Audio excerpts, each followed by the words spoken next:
Hey guys, it's DBR back for another video, and if you are new here, welcome. Hit that subscribe button because you will not want to miss any of my videos, and make sure you hit that bell next to it so you can get all the notifications when I upload.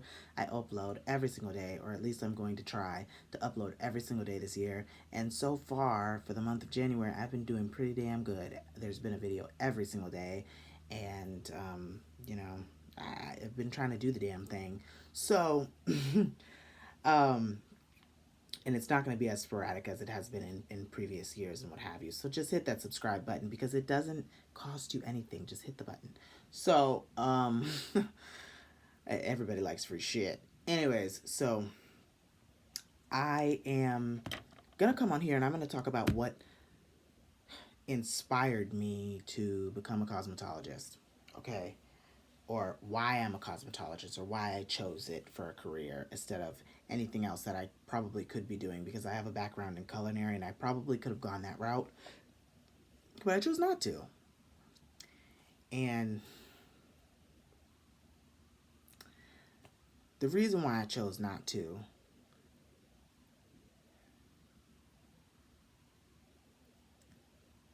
I felt dumb. I felt stupid. Even though I knew I wasn't, I just knew my brain wasn't college material.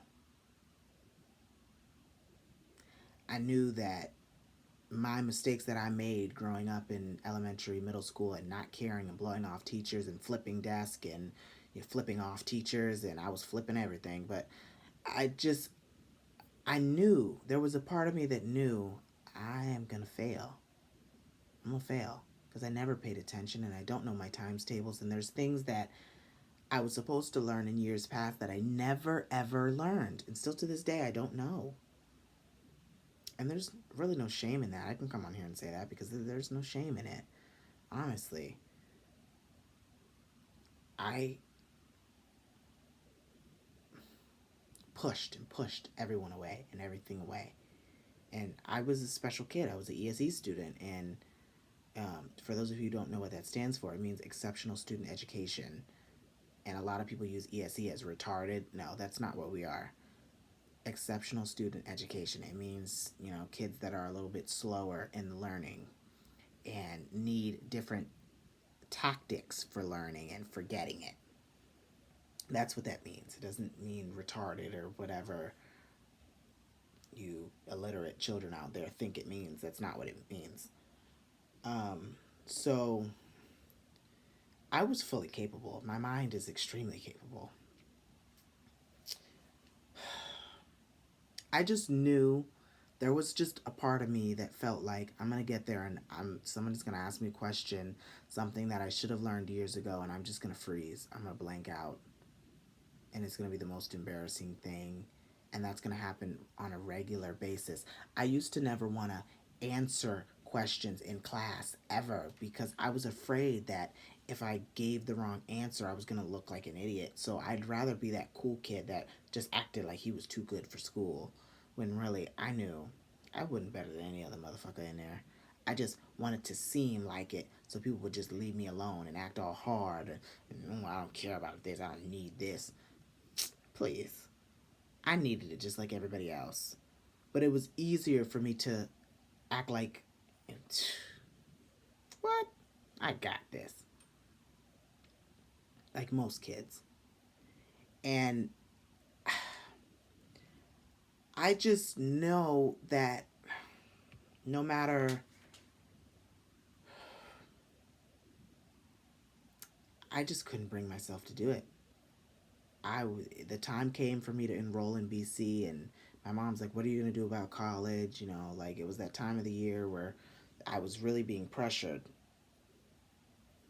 I was terrified, absolutely terrified to tell my mom that I wanted to go to cosmetology school, because I was afraid she was going to look at me and go, what?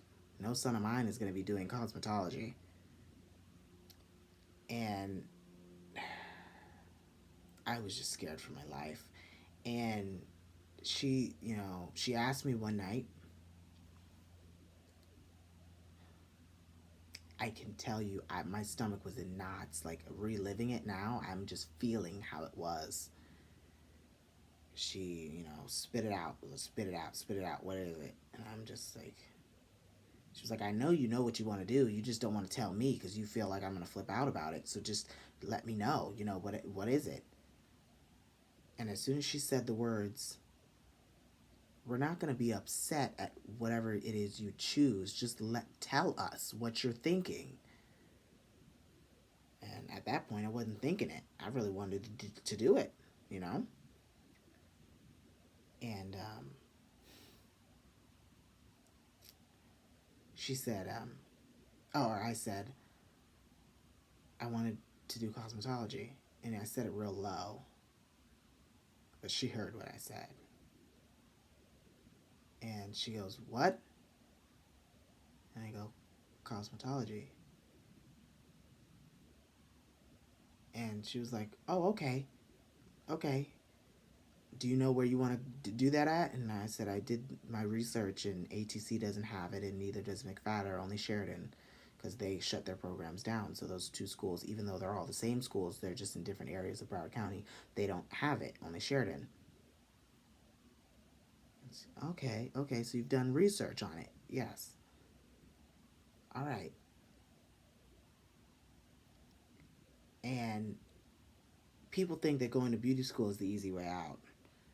That you went to some kind of post secondary, but it's the easiest kind of college you can think of. Child, I thought that too when before I got there, and then when I got there, I said, "What part of this is easy?" Uh, none of it is easy. So if you go into the mindset thinking, "Oh, I don't got to do no homework. This is easy. All I got to do is do hair all day," you got another thing coming. Some of that stuff was so hard, and I then realized that if I can do this, I can do anything. And that was just a powerful moment for me. If I can do this, I can do anything. It was very clear to me after I successfully completed the cosmetology program what I thought to be the most difficult, the hardest thing ever. I did it. I completed it. And now I have 2 college degrees. Not 1, but 2. That's incredible.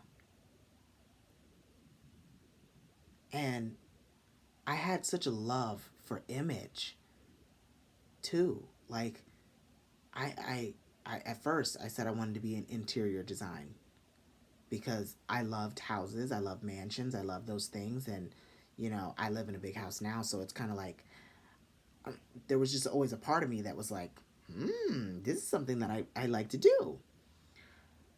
And then it was kind of like, well, I like to do it, but I don't know if I can go that route. I think I would have to go to regular college for that. Turns out you do. In design school and stuff like that. So that takes a little longer. I said, I'm sure I'm going to do it at some point. It's just not now. I said, so what's the next best thing? Then I thought fashion. And then I was like, there's no way that my mom will pay for me to go to fashion school. There's just no way. And I loved it. I really did. I loved it with all of my being. I love that idea. I was like, I always have impeccable style, and my suits are always great, and everything is always perfect with me, and my image is the world to me. So I'm like, fashion, I'd excel in this business. And because I knew somebody who has a fashion degree and said, it's not what you think it is. Anyways, sorry about that, guys. Camera died. So I I just thought, fashion, it's just, there was just a part of me that kind of figured that there was more that went along with that I probably didn't realize. And after speaking to my friend, I was like, this is probably not going to be for me, because if she's saying it sucked and she looks fabulous, like I could tell that fashion was her thing. And I just was like, if it's not for her, then probably ain't for me either. And I just had to accept that, even though I didn't like what I was hearing. I said, you know what, it's just going to have to be what it is. It's just not what I think it is. And then I just kind of, I dabbled. I was like, I want to do music. I want to sing. I said, no, I can't do that because, recording time and studio time, all that takes, a lot. There's no way she'll let me do that, because that's a lot of money. And if it doesn't go right, or if I say I don't want to do it after that, and then you got to get the licensing to be able to sing covers of people's songs, and it just became complicated.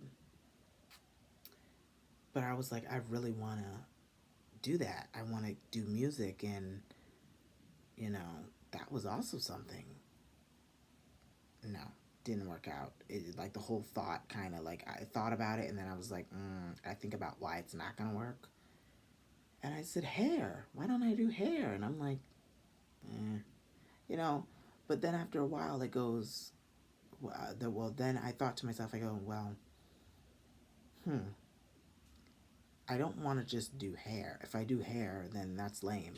But if I do everything, hair, makeup, skincare, barbering, I could have like a little human resources empire kind of situation going. So that's what I decided to do. I said, I'm going to cosmetology school and I'm going to finish. And then after that, I'm going to barbering. And then after that, I'm doing esthetician. And then after that, I'm doing massage therapy. And then, after that, you know, whatever comes next, really. So right now, I completed cosmetology and esthetician. So I'm kind of like two down, two to go. This was the field for me, because if it wasn't, I would have given up by now. And I've had some really, really bad hardships and really, really bad times. It didn't stop me. So it was kind of like a calling of mine, is to explain why I chose it. It was something that didn't come to me. It wasn't the first option, but it just kept calling out to me. And then I used to just remember and hear people's voices in my head. Just, they used to always tell me how good I looked, and oh my God, where'd you get that suit? Or oh my God, your shoes are amazing, and is that real leather? And I'm like, yeah, they're alligator skin. Want to feel? So I used to really be into my look, and I used to be into the things that cost the most. And I was just into those things, but I wasn't into Nike and Jordan and Air Jordan or Nike Max or Adidas and stuff like that. I could care less about those brands. Do I have a lot of Jordans? Yeah. Do I have a lot of Nikes? Yeah. Do I have a lot of Adidas? Yeah. But it was kind of like, I liked the fashion forward kind of brands like Christian Louboutin, loafers, and Jimmy Choo's and stuff like that, like and Givenchy. I liked the big names that cost thousands and thousands of dollars, and Prada bags. Like I have a Prada bag hanging over there, $6,000 Prada bag. Like those are the brands that meant something to me, not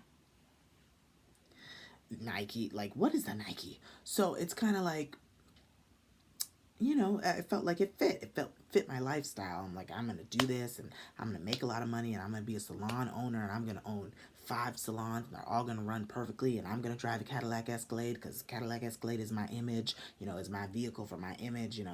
If you want to be flashy, if you want to be out there, the American symbol for I've made it is the Cadillac Escalade. There's no debating that. Like it is. It's American made in America for Americans who have made it.